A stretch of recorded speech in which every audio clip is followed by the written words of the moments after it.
I want to thank our sponsors very much for sponsoring us, Verisprite, the people at Fitbit, and HackerOne. And without further ado, here's Arian and Steve. Sweet. Thank you, everybody, for coming today. We have a very dry presentation. I think you're all going to like it. I'm afraid to touch this. If it seems like we're really extra gentle, we found that a one press disconnects this. So, who are we, Steve? Introduce yourself. Hi, I'm Steve Ginty. I'm the product manager for Passive Total, one of the co-founders of the Passive Total platform, security researcher. And this is great because I'm a beer aficionado and I get to do security and drink a lot of beer all at the same time. My name's Arian. I got started in this mess building financial applications. So I got to meet the Russians and the Chinese and the Secret Service, and that got me into forensics, which has led me to here today. And most of what I found in this presentation, I just find by accident. Steve's a smart guy here. So this presentation is about, it's really two sides of what's essentially the same coin. We've been studying how bad guys, we've been studying how bad guys target and attack people. What are their tools, techniques, and procedures, and what data sets do bad people use when they go after people?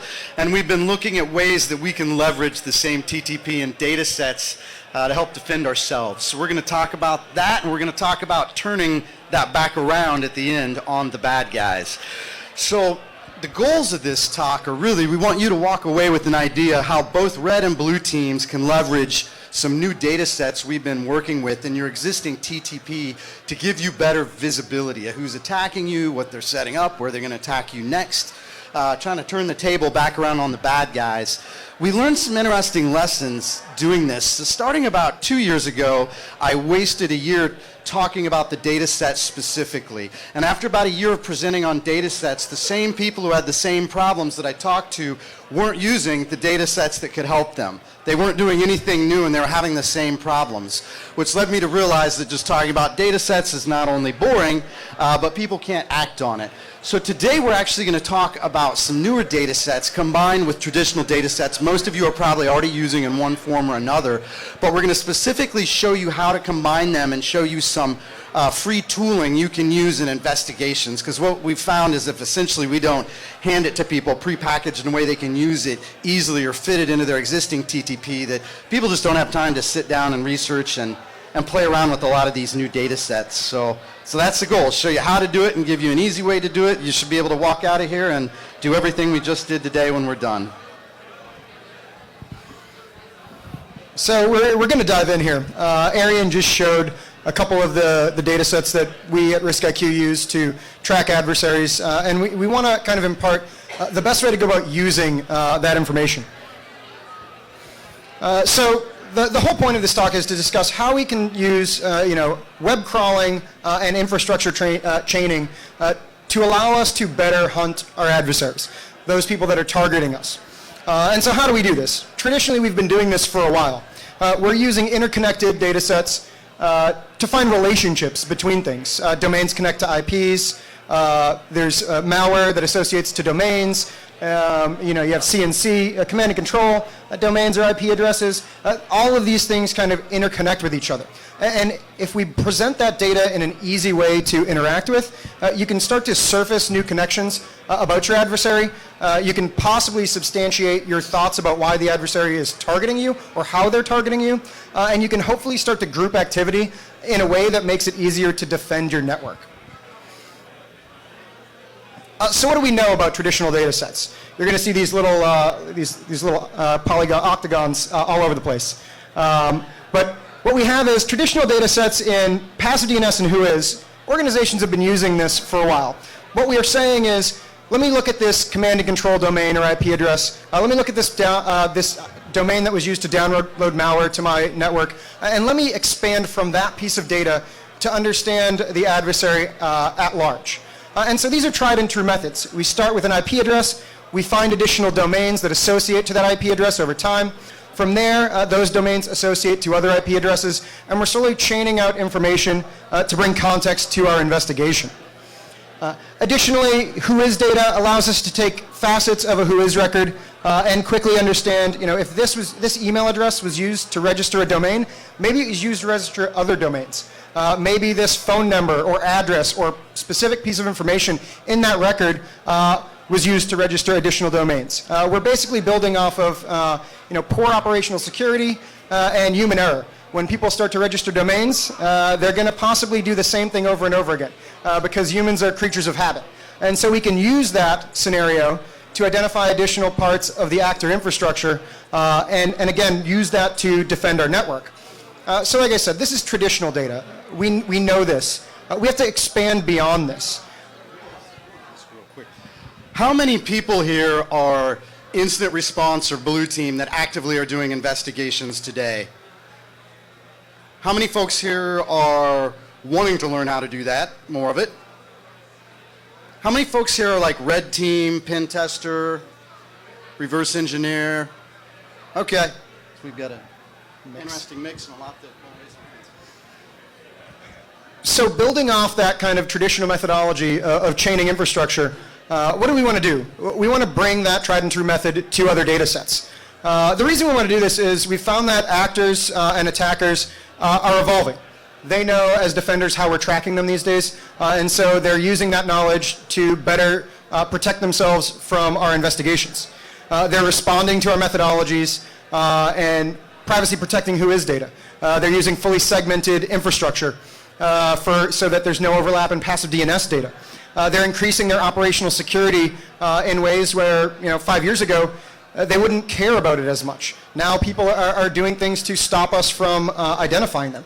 And new data sets and tactics are needed in order to really expand our visibility. And on the right, you start to see we're bringing in other data sets. We're bringing in SSL certificates, facets of those certificates, trackers, host pairs, all these things that I'm going to talk about in the coming slides. And all of these data sets are based off of web crawling. So, crawling to increase context. Now, the idea here is that technology today now allows us to crawl the internet at scale and database that information to gain understanding of our adversaries and also of those that are targeted by those adversaries.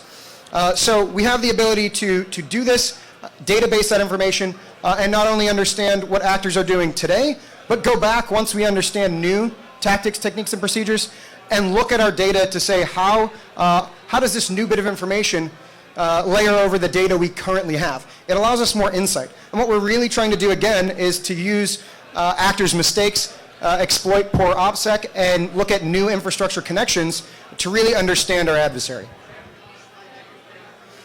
So this is going to be really rapid fire, but the question here is, Arian had mentioned earlier in the talk that he talked about data sets a lot, and people don't always understand the data sets we were talking about. And so I wanted to walk through what's in a modern web page very quickly and what we get from a crawl so you kind of understand how we view this data. There's a lot of different things in a modern web page.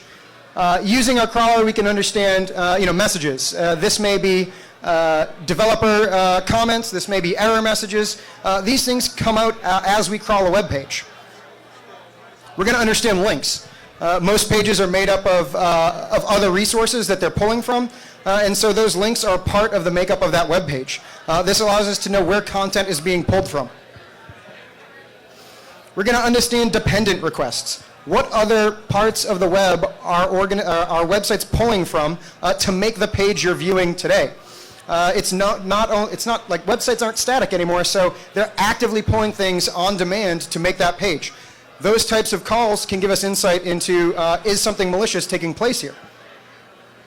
Cookies. Both for kind of legitimate and nefarious purposes, organizations drop cookies as you view a web page. It's normally to track and understand who's visiting their page. Actors do the same things these days. They're dropping cookies to understand who's already visited the page, to profile their user base, to say, okay, have I fingerprinted this person yet? Have they seen this URL? Is this a unique visitor? And we can use this understanding of cookies that are being dropped to do the same thing we do with whois data. Say, show me everywhere else we've seen this cookie. What sites are they associated with? So it makes it, it's another connection point. Additionally, you see the name scenario. We've seen a lot of scenarios where the cookie name is unique or been fat-fingered. And so when an actor is coding, they'll enter in a cookie name that isn't common. Instead of PHP, SE, SSID, it's PNP. And so we can use that in order to identify unique attributes of an attack campaign. Headers, this is just the sequence of what's going on, how do I build a page, what do I need to know to make that page appear? And then finally, the response and document object model. As we crawl a page, we pull back that page's content. This can be indexed for unique attributes of the page. There's a lot going on with building a web page, including everything defaults to SSL these days. So we now have certificates associated with pages and IP addresses. So that's a lot of different information built from a web page. How do we operationalize this data in order to use these same methodologies of infrastructure chaining? I wanted to walk through that because there's a bunch of different ways we can do this. We don't operationalize all these data sets, but very quickly you can see we can increase our visibility because we can take that link, sequence, and dependent request data and do something very similar we do with whois data. We can take each of those and create what we call a host pair. That host pair now tells us site X redirected to site Y. What was the cause of that redirect? Maybe it was a top-level redirect. And we can also see that we've seen multiple domains associated with that redirection chain. So site X redirects to site Y, but it also redirects to site Z as well. So now we have an expanded understanding of that attack campaign. And we can use our traditional methods, like passive DNS data, to find IP addresses that associate with that. Additionally, we can use the response and the document object model to understand what we call trackers. These are things like Google Analytics codes, click IDs, New Relic, Facebook, Twitter, you name it. Everybody has some type of kind of unique ID that they're pushing to a web page. And we can use that to understand multiple domains that are using that same ID. Usually those are legitimate, but what we found is actors are also inserting JavaScript that looks like an analytics code that we can use to track compromised websites. SSL certificates. We can take a certificate that lives on an IP address, and we can quickly say, what's the SHA-1 of that? Is that SHA-1 been seen on any other IP addresses? Is there a unique facet inside that certificate that allows us to understand additional context or find additional certificates? And we just keep building out our understanding of an adversary network. So that was a lot of we can do this. Let's prove that it actually works.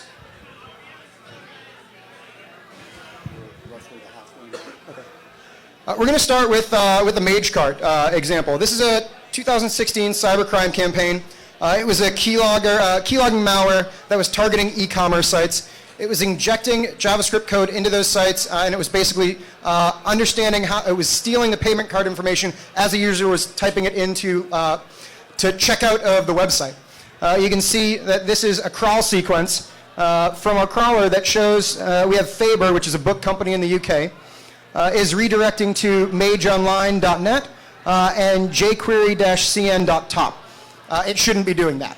Both of those are actor-owned domains, and that is how they were redirecting to capture the payment card information being entered. So what do we know with traditional insight to data? We start with the Faber URL. We see mageonline.net. It has some whois information and some IP addresses associated with it. Those IP addresses associate with thousands of domains, so it's really hard for an analyst to dig in and understand if those are malicious or not. But we have some whois information that gives us some additional domains, angler.club, and let me look at the screen, magento-cdn.top. Additionally, we have some other overlaps in hosting providers, but that's it. Our kind of investigation stops right there. Whois provided some other domains we could block against, but we don't have a full insight into the attack campaign. If we enhance our visibility with crawl data, what we find is not only was Faber redirecting to magecart.net, but also 45 other compromised sites were redirecting to that actor-owned domain. Additionally, as we start to pivot off of our other known domains, like that Angler Club, we see four other websites that were also infected and redirecting to the actor-owned domain. And within a handful of pivots, we've understood that this isn't just a single incident. This is a significant amount of infrastructure that's compromised and redirecting to those 4 actor domains that we knew of. So we really enhanced our visibility in what was going on with this attack campaign by using that crawl data. The second example I want to walk through is the DNC attack, Grizzly Steppe. Everybody's been talking about this. There's been a lot of good publications from CrowdStrike, from Threat Connect, but I think the interesting example here is, we have an attack targeting the DNC. It's been attributed to Russia, Fancy Bear, whatever name you want to call the group at this point. We have a couple, if we look at the original CrowdStrike report, we have a couple of CNC IP addresses, we have a couple external implants for command and control, and there wasn't too much you could find out if you looked at that infrastructure to begin with. We find the IPs that they listed. They associate with a handful of domains. Only this one was interesting. And that's it. We have no really other context.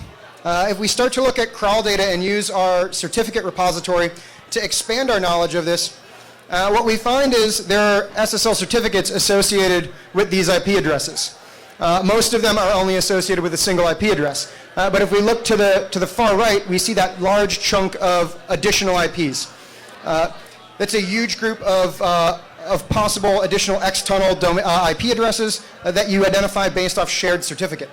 So in a handful of pivots using these new data sets and our tried and true methodologies of infrastructure chaining, we're able to really dig in and understand a much larger aspect of the attack campaigns. Now, since Arian's a very daring individual, he's going to do a live demo of how we would walk through some of this. I don't even have any booze yet. This is not cool. Get him a beer. All right.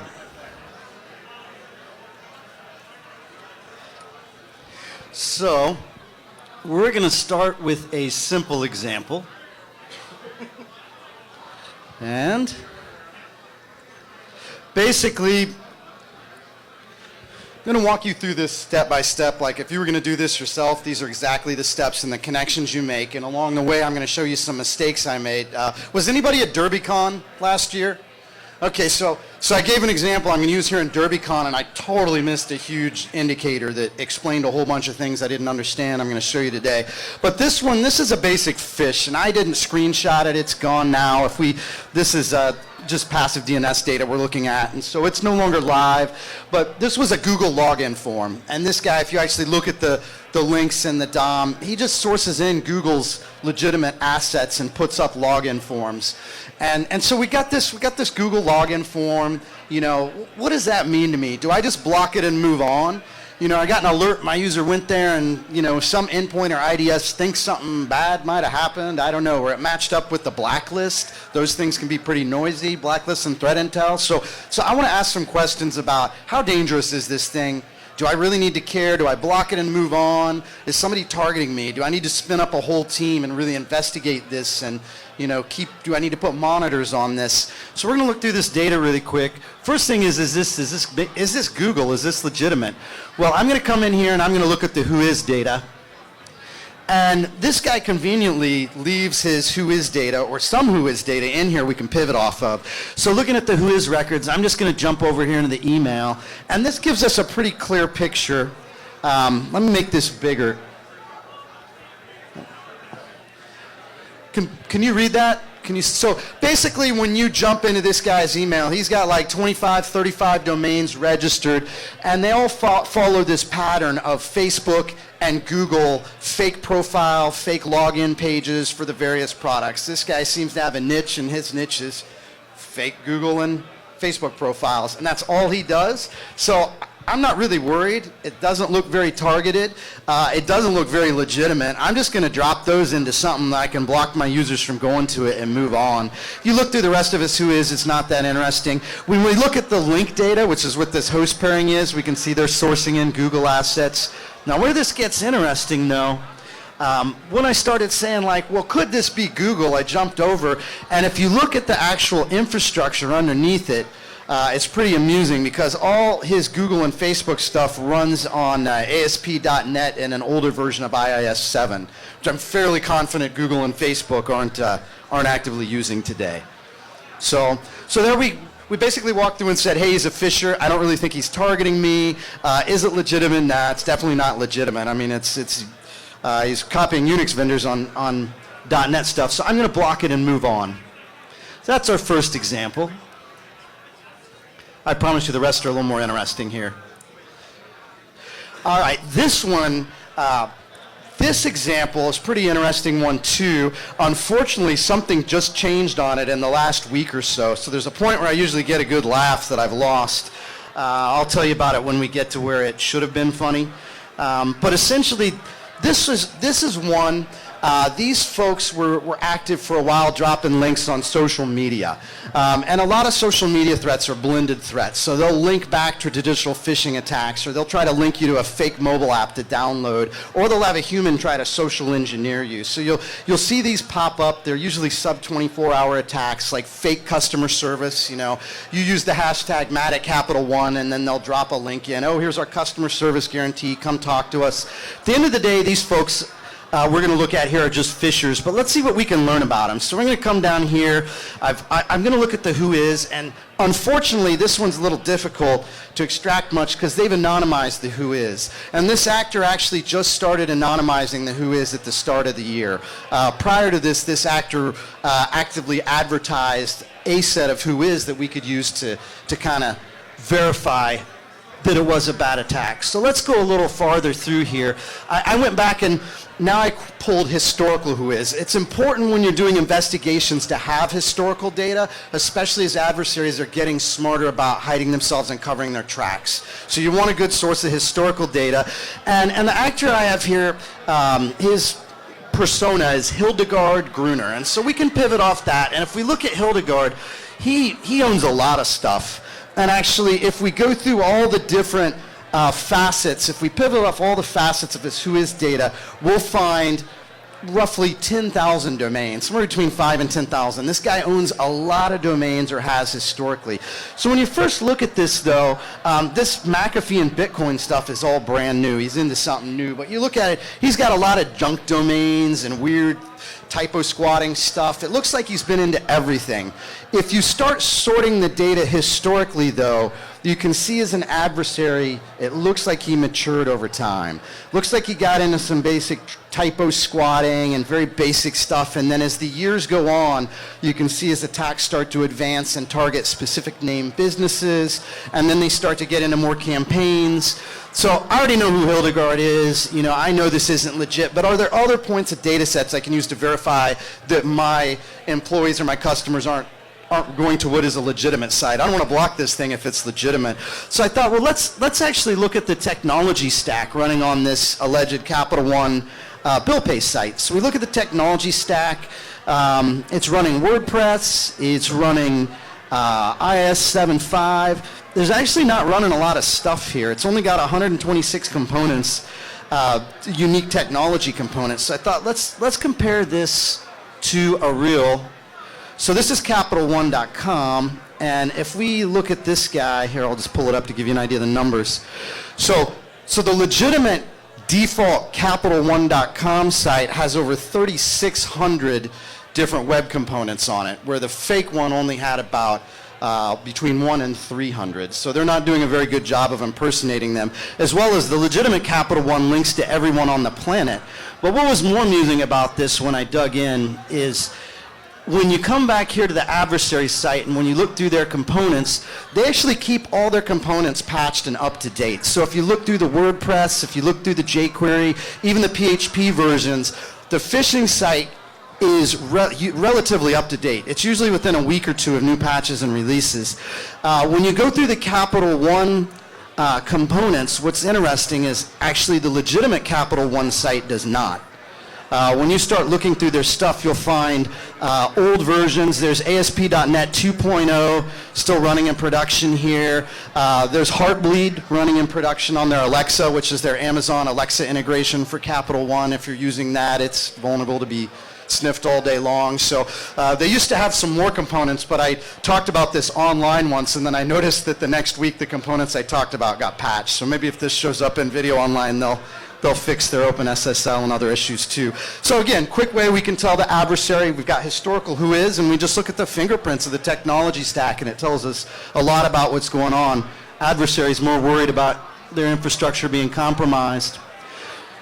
So we got that one. We're gonna move on, and this is PNC. I've got PNC Bank being targeted for phish in a similar way, and this is the example that I used in DerbyCon, and I totally missed a couple really important things in here. So we come in here, and we've got a similar kind of problem. If this actor has, instead of anonymizing, they're just using generic bogus information for their who is today. But if we go back and look historically, I'm saying, like, the question I'm asking again is, hey, is this a real attack? Is it targeting me? How targeted? How worried do I need to be? Do I just block it and move on and don't have to sweat it? We're going to come and look here again, and if we look at the historical who is, we see this actor Ethan Rhodes. So let's go look and see what Ethan Rhodes has and what that can tell us. We're just going to query some who is data. Ethan Rhodes doesn't own a lot of stuff, a little over 100 domains, and it looks pretty random. I've got some Samsung keys, driver download site. I've got a traffic quote, a Mr. Rooter. It doesn't look very targeted, doesn't look very threatening. You know, I'm not getting anything here that makes my spidey senses tingle. But let's dig around a little more and see what else we find. So the who is wasn't that interesting, but he's actually using Google Analytics, which uses Urchin cookies as trackers. Let me make this a little bigger so folks can see. And he's got a Google Analytics ID and a tracker here. And let's see what happens if we dig into those. And if we dig into those, we actually get a whole new story. So if we dig into his Google Analytics account and look at his Urchin tracking cookies, all we find are PNC banking domains and a whole bunch of them. So this is definitely a targeted actor that's coming after PNC Bank customer or employees running very focused attacks. Let's see if we can learn a little bit more though. I'm going to dig in here and I'm going to look. So what I did here, I guess I should tell you as I do this. So you've got two different things here. You've got the one with all the dash integers is the actual Urchin cookie, and then that's the account ID. So I want to drop in to the actual cookie here. So this is a campaign. The 51 is a campaign. So now I've got two sites in here. I've got a new site that I haven't seen before. It's never showed up in my alerts. Let's go take a look. But before I do that, I got kind of curious. I started brute forcing all his campaigns. And when I got to campaign 20, so I went back from 51. This guy, as of the end of last year, had run 51 campaigns against PNC banks. So in campaign 20, I find a new domain that led me to some new info. So as we keep digging down this rabbit hole, wow, look what we found. Interestingly enough, that domain here, bizarrely enough, is owned by Hildegard Gruner, the guy we found in the Capital One banking attack that looked like a random attacker. What is he doing in the middle of this guy's Google Analytics campaign? Well, if we jump in a little deeper here, if we go back, one of these domains has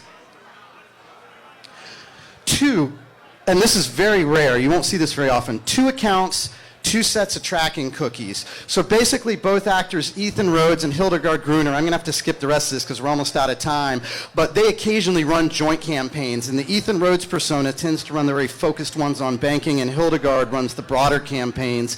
But we can start unraveling the nest of everything they're doing and how they're targeting us by tracking all these accounts on Facebook. So for the final one I'll give you, this was another one I found recently. This is a fake Amazon login page, but he sets it up.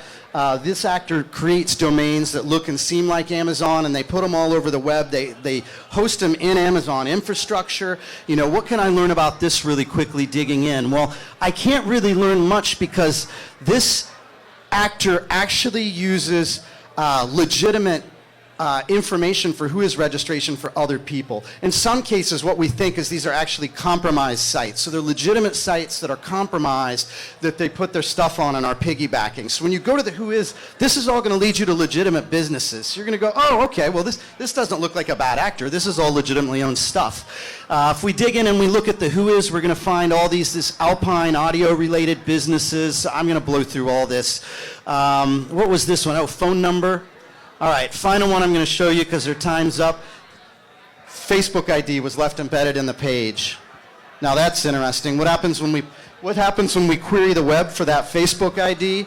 We find all this Amazon phishing and account stuff that's already been flagged as malicious. So it's an Amazon phisher and a malware distributor, and we don't have time to go deeper, but we captured their Facebook page, and they were actually running a Facebook account advertising their services on Facebook. Now, Facebook's now nuked their ID, but these folks are running a profile and running ads on Facebook advertising the infrastructure for other people to rent or purchase and use. So that's how you can combine these new data sets to quickly go from confusion or misunderstanding or thinking something's benign to connect all the dots. Thank you very much.